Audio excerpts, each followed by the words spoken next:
Okay. Hizi ni zake bado na nini? Nami natoa Mungu. Na tukamanisha daima na Baba. Bibi baraka zake ni za ajabu sana. Unajua mimi nimesoma shule hapo. Wakati fulani nilikuwa nanyeshewa na nguo na kutoka kule, nafika hapa inabidi sasa niende kule kwenda kuomba chai. Bwana ninyeshea kweli kweli, kipindi cha mwezi wa 3. Na bibi alikuwa ananiletea chai kila siku. Kwa hiyo bibi ni zaidi ya bibi kwangu. Haleluya. Kwa hiyo hizo baraka zake lazima tufanye nini? Haya.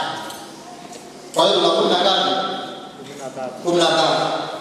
Sasa ona hela. Nilikuwa napenda niwakaribishe kwanza na binamu tuendelee na utaratibu.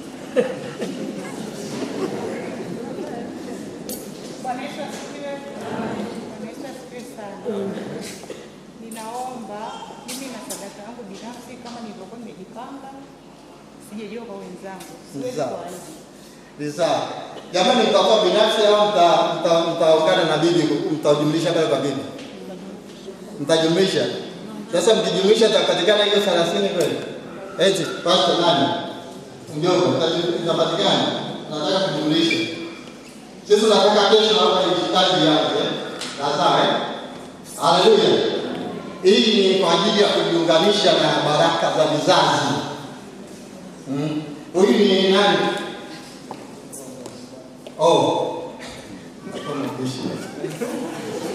Basi tunafikiri tunaweza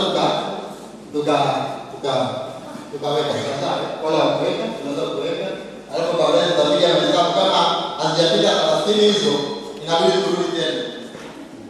Jamani, asanteni sana. Kwa ajili ya Dr. Isaia Malando, ni msomi mzuri aliyebobea kwenye mambo ya teolojia. Ukimpapa ongee inaweza ikafika kioni.